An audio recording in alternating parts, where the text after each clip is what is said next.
What I finally learned to do come fall was to go to the mirror. That's where you go. And if necessary, you say, a few skinny carrots? I got to be unimpressed. Where were you last spring? Asleep? Didn't you read the books? Did you break your hoe? Let me give you 7 key points to the law of sowing and reaping. Let's tick right down through the list of 7, and it'll be break time. 7 points to sowing and reaping. Here's part of the philosophy that really helped me to make some changes in life direction. Number 1, the law of sowing and reaping is negative. That's number 1, which simply means if you sow bad, you reap bad. Now, this is kind of 3rd grade, but it doesn't hurt to go over the basics. If you plant thistle seeds, you don't get pumpkins. Honest, no use looking for pumpkins. John says, how come no pumpkins? Come on, John. The law's negative. That's how come. Now, here's number 2. The law's positive, which simply means if you sow good, you reap good. If you plant pumpkin seeds, you don't get thistles. Not from pumpkin seeds. Mother Nature won't pull tricks on you over in the corner snickering and pushing new thistles and you planting pumpkin seeds. She won't do that. You will get pumpkins from pumpkin seeds, and the reason is because the law is positive. Now, here's number 3. I got excited when I found out the full dimension of this. See, you do not reap what you sow, but rather you always reap much more than what you sow.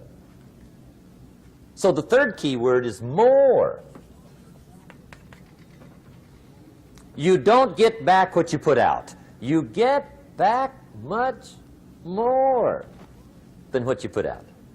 And it works both positive and negative. On the negative side, it said, if you sow to the wind, you reap the whirlwind. So you've got to get ready for that, or you will be naive. See, anybody can, whether you will or not. See, that's the question. And here's a good question to ask. We are all buying somebody's plan. The question is, whose? Who's got you talked into doing what you're doing? Who's got you talked into your present plan? See, 10 years from now, you will surely arrive. The question is, where? But see, anybody, if you want to, can go searching for a good plan, pick it, and start working it. And sure enough, as the time passes, as it surely will 5 years from now, 10 years from now, then you'll be winding up wearing what you want to wear, driving what you want to drive, living where you want to live, become what you want to become. But now's the time to fix the next 10 years. And who can? Anybody. Here's number 6. The 6th key to sowing and reaping. This is leveling with you now, as we promised to do. There's one thing better than the truth, and that's the whole truth. And here's part of the whole truth of the law of sowing and reaping. Number 6 is, you could lose. There are times when you just lose, no matter what you do. It's that kind of planet. You reap what you sow. Yes, but... What does that mean? Yes, but... Well, the farmer plants his crop in the spring, takes care of it all summer, loves his family, works 10, 12 hours a day, 6, 7 days a week, is an honorable man. Come fall, he's got a beautiful crop, and he deserves every bit of it. But the day before he sends the combines into the field, a hailstorm comes along and beats it all in the ground, which means you lose. Somebody says, well, what did he do wrong? Answer, nothing. It's just that kind of planet. Sometimes it's going to hail on your crop and rain on your parade, so you got to get ready for that or you will be naive. That's just part of the life arrangement. And don't press me why. I was not in on some of the original decisions here, so I don't know how it got set up. But there's just times, sometimes you lose. That's part of life. But now here's number 7. The 7th key to sowing and reaping. And it goes like this. It's just another way to quote the same law. And it goes like this. If you don't sow, that's just another way to quote the law. If you don't sow, what? You don't reap. You don't even have a chance. So if you looked at your game plan tomorrow, you might come to the quick conclusion, I got to get some sowing going. How true. Get you some sowing going. And remember, you've got plenty of time. You've got all the time there is. Some people spend enough TV time to make a fortune. The latest article on television watching in this country, according to the latest article, the average television is on in this country in every household 7 hours a day, called the Big 7. I asked a guy one time what his TV cost. He said about $450. I said, you forgot to look at the price tag. He said, what do you mean? I knew he was a TV watcher.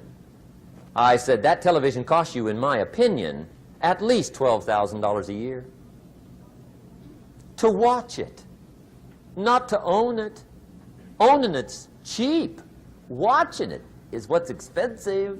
And I said, hey, $12,000 a year is too much to pay to watch TV. That's too much.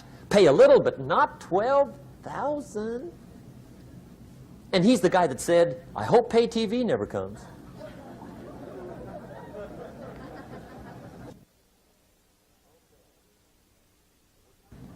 Okay. We're trying to cover an awful lot tonight, I realize that. But my time schedule is such that we just have to sort of give it all to you and let you sort the rest out. I wish we had plenty of time for questions and answers and that whole thing, but our time is just limited. But we are trying to go through an awful lot, I realize that. But looks like everybody's getting it. This is about the note-takingest crowd I've seen in a long time. Incredible. Does anybody have 5 pages yet? Anybody? Oh, fantastic. Incredible. Okay. Maybe you heard the story about the preacher down in Texas, southern part of the country. He was an evangelist back in the horse and buggy days. And he was very good at being an evangelist, and a lot of people used to come and hear him preach. And one day he put up his tent in one of these Texas towns and expected a big crowd as usual, come and hear him preach. And he got there, first night of the tent revival, walked in. 7:30, time to start. And to his surprise, the tent was empty. He thought, well, something must be drastically wrong. So he waited till 7:45, nobody showed up. 8 o'clock, zip. Finally, 8:15, one lone cowboy wandered up on his horse, tied his horse up outside, came in, sat down on the front bench, right, waiting for something to happen. The preacher thought, well, at least I better go down and talk to the cowboy. So he walks down, talks to the cowboy, and he says, cowboy, I'm the preacher. And he said, I don't know what to tell you. Something's gone wrong. He said, this tent was supposed to be full of people. He said, I'm embarrassed. He said, you're the only one that showed up. And he said, I really don't know what to do. And the cowboy said, well, I'm not a preacher, so I really can't tell you what to do. You know, he said, I'm just a cowboy. But he said, I know this, if I went out to feed my cattle and only one showed up, I'd at least feed it. The preacher thought, hey, the cowboy is right. If you've got a good idea to share, you should share it, if there's 1 or 1,000. So he got kind of inspired by this conversation, and he jumped up on the platform and started to preach, as if the tent was full of people, just exploded. And he went for an hour and 15 minutes, just kept rolling. Finally, he quit. And when he finished, he came down off the platform, talked to the cowboy again. Says, well, cowboy, what did you think of my sermon? And the cowboy said, well, I'm not a preacher, so I really can't tell. You know, he said, I'm just a cowboy.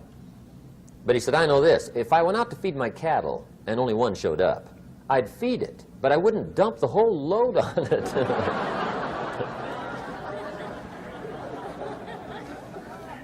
So anyway,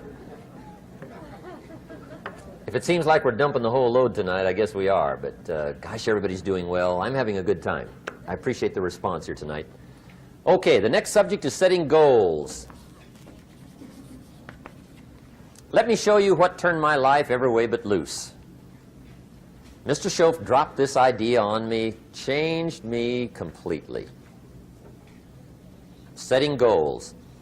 Here's what can easily happen if you don't set goals. It's easy to let life deteriorate into making a living instead of designing a life. And we all have a choice: make a living or design a life. It's easy to get trapped by economic necessity and settle for existence rather than substance. That's easy. But the best advice I can give you on how to break out of that trap is to learn how to set goals. Mr. Schoaf put it to me this way. He said, Jim, if you had enough reasons, you could do the most incredible things. I never forgot how he put that. If you have enough reasons.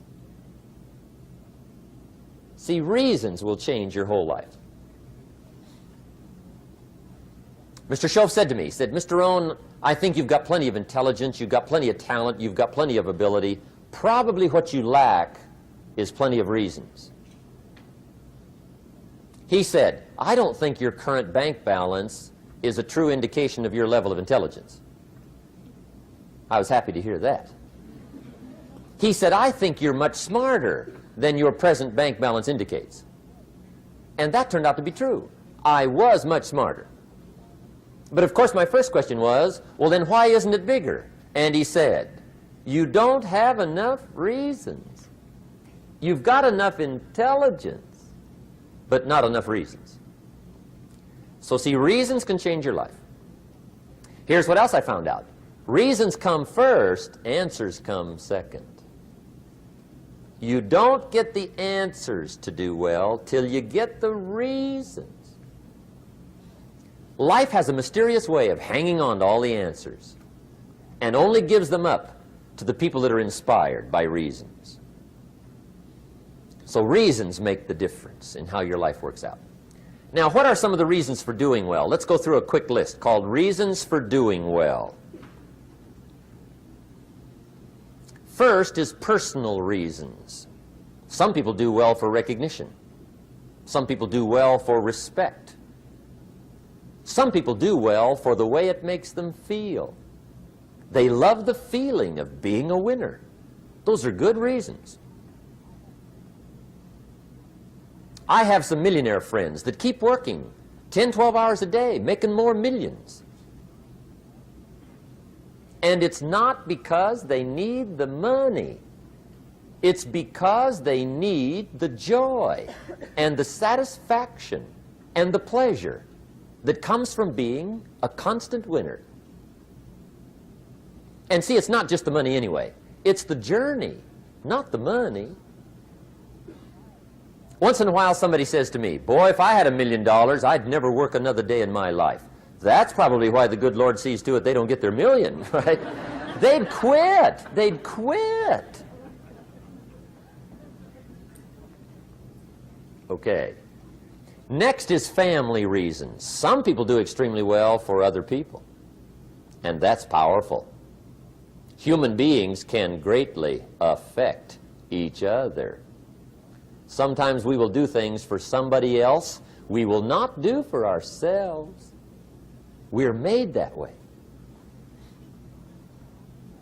I met a man one time who said, Mr. Rohn, to do all the things I want to do with my family around the world, he said, I got to have at least $250,000 a year. I thought, incredible. Could a guy's family affect him that much? And the answer is, of course. How fortunate are the people that find themselves greatly affected by somebody for personal achievement. And we are affected. The writer of a recent song said, if not for you, The winter would hold no spring, couldn't hear a robin sing.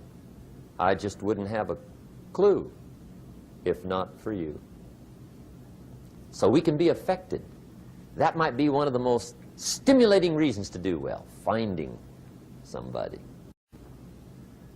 When Andrew Carnegie died, the wee little Scotsman that built the big steel industry, when he died, they opened up his desk, and in one of the desk drawers, they found a slip of paper. On that piece of paper, Mr. Carnegie had written his goal for his life, and he wrote it when he was in his 20s. And on that piece of paper, it said, I'm going to spend the first half of my life accumulating money. I'm going to spend the last half of my life giving it all away. What a goal. He got so inspired by that goal that the first half of his life, he accumulated $450 million.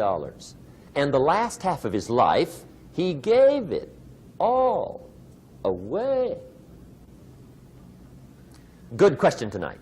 What's got you turned on? What's got you bombed out of sight to get up early and stay up late and hit it all day? Next question. What's got you turned off?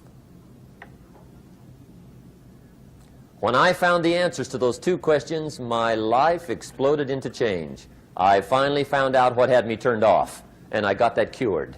And then I got me a long enough list of reasons to turn me on. And once the lights went on for me, age 25, they've never gone out. I've fallen out of the sky a few times, but I've never lost that drive to make something unique out of my life. See, reasons altered my whole life. Now, there's another list of reasons called nitty-gritty. Hard little reasons. Sometimes those little reasons are the most powerful reasons that can change your life. Sometimes it doesn't take much. I now carry several $100s in my money clip. It's only a few $100s, but it was one of those reasons turned my life around. Just before I met Mr. Schoaf, I heard a knock at the door. I go to the door, and there's a little girl standing there about this tall selling Girl Scout cookies. And she gave me one of the finest sales presentations I've ever heard. Special deal, several flavors, this whole package of stuff, $2. And with a big smile, she very politely asked me to buy. And I wanted to. Big problem. I'm broke. I don't have $2. And to this day, I can remember the pain and the embarrassment. I'm a father, I'm a husband, I've been to college, I'm working, I'm 25, I don't have $2. And I didn't want to tell her that for some reason. So I did what I thought was next best. I lied to her. I said, hey, look, I've already bought lots of Girl Scout cookies.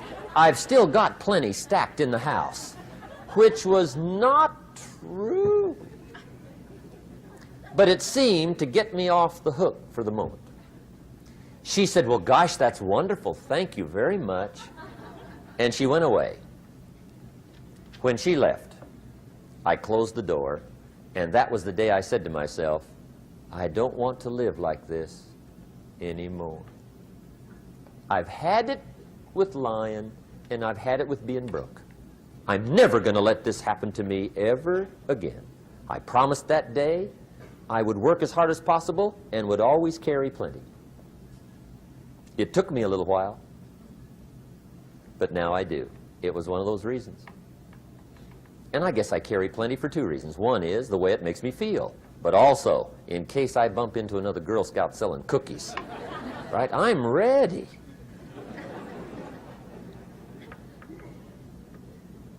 I walked out of the Bank of America one time up in Saratoga, California, where I used to live. Two little girls selling candy right outside the bank. Good place. some girls' organization they're working for, right? I come walking out of the bank. This first little girl walks up to me. She said, "Mister, would you like to buy some candy?" I said, "I probably would.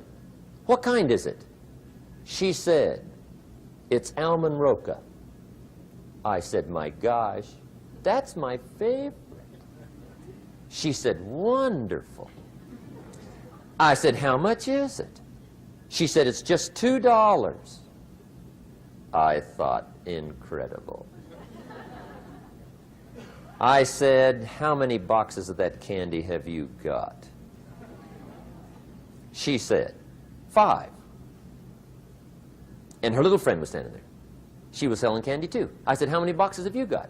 She said, "I've got 4. I said, "That's 9. I'll take them all." They said, "Really?" I said, "Yeah, it's my favorite. I've got some friends. I'll pass them around." They got so excited, put all this candy together. I reached in my pocket and gave them the $18. When I've got the candy and they've got the money, that first little girl looks up at me. She says, "Mister, you are really something." How about that? Can you imagine only spending $18 and have somebody look at you in the face and say, "You are really something"? Now you know why I carry heavy, right? I'm not going to miss anymore. It was just one of those reasons. Helped to change my life. One of my nitty-gritty reasons was budget finance. Budget finance used to grind my soul. Way back in those early days, I had fallen for one of those consolidation loans, where you take all your little hard-to-pay bills, put them into one big impossible-to-pay bill, right?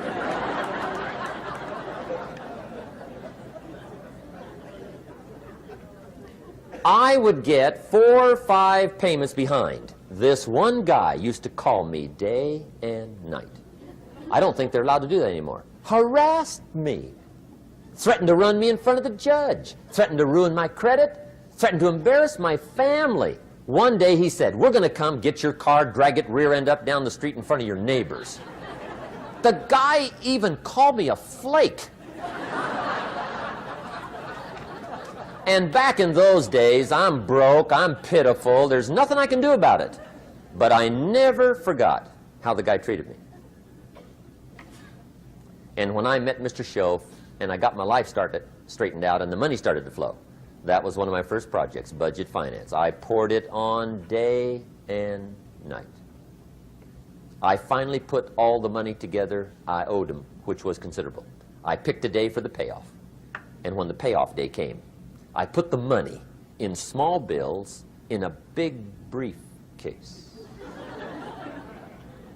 And I walked into the budget finance office on Wilshire Boulevard in Los Angeles. The guy who harassed me so often, his desk was about 3 back. I walked right up to his desk, startled him. He wondered what I was doing there.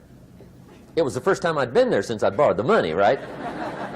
Without saying a word, I opened up this briefcase, dumped this pile of money all over his desk.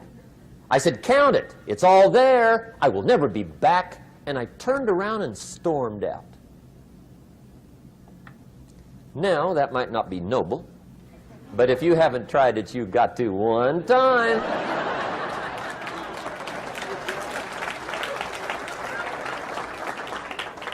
It can be the day that turns your life around. All you need is a reason that turns you on. One of my dear friends, Robert Depew, Bobby used to be a school teacher in Lindsay, olive capital of the world. Bobby taught school several years, got a little weary teaching school. One day decided he wanted to get into sales. So without telling anybody, he just up and quit his job teaching school and jumped into sales. When he did, his brother made fun of him, laughed at him, put him down, said Robert's lost his mind. Had a good job teaching school, now he thinks he's a salesman. He's going to go down the drain, lose everything. Just put him down something fierce. Bobby said, "The way my brother acted when I got into sales," he said, "that made me so mad. I decided to get rich. And my question for you tonight is it possible to get that mad? Of course. Wealth is not a matter of intelligence. It's a matter of inspiration. Today, Robert happens to be one of my millionaire friends. Bobby's rich.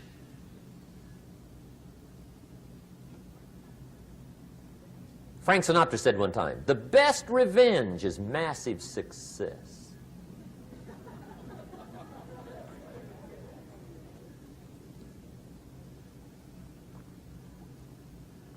Hey, get you a long enough list of reasons so that after tonight you never lack for inspiration. You might not have all the answers right away, but you can get the answers if you can get the reasons. Now, let me give you a little simple formula for goal setting. Okay? We take 2.5 hours on the weekend for the whole 10-year plan. We don't have time for that tonight. But let me get you started with a little simple formula Mr. Schoaf gave me. And maybe this will be helpful. First of all, I've divided goals into 2 parts. First is long range. Long range goals. That's your dreams. Your dreams for the next 3, 5, 10, 20, 30, 40 years. Actually, the rest of your life. Your dreams. You've got to keep dreaming. Ronald Reagan, president, said to the joint session of Congress a few weeks ago, the Republic is a dream.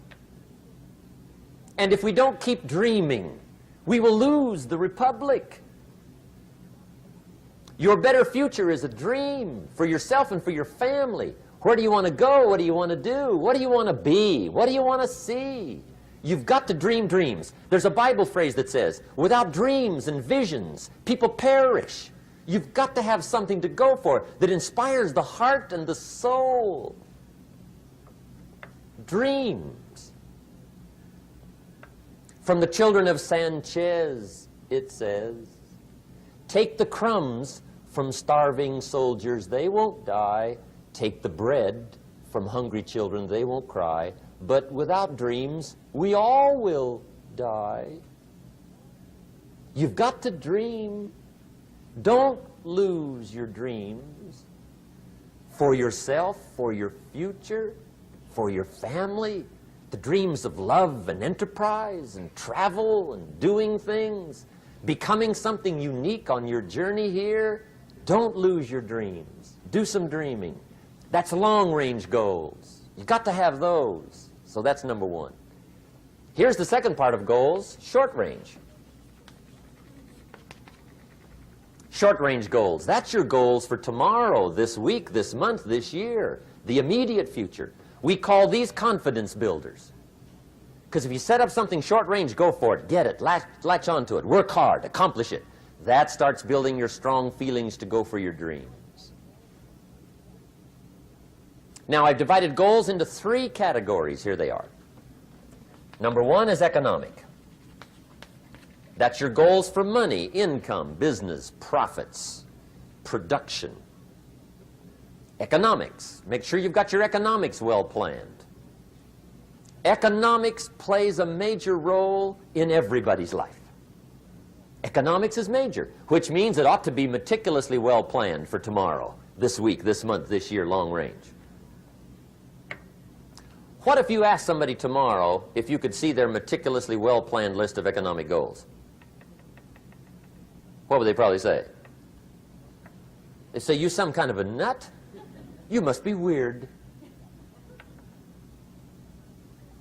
Hey, I found out what success is. Success is doing what the failures won't do. Make sure you've got your economics well planned. It'll put you in the top 5%. One of the key little subjects we talk about on the weekend is the 7 fundamentals for wealth and happiness. And that's one of them, well-planned economics. It's a fundamental if you want to do well. Join the top 5%. Anybody in this room can join the top 5%, if you will. Okay. Now here's the second category of goals, things. Make a list of the things you want.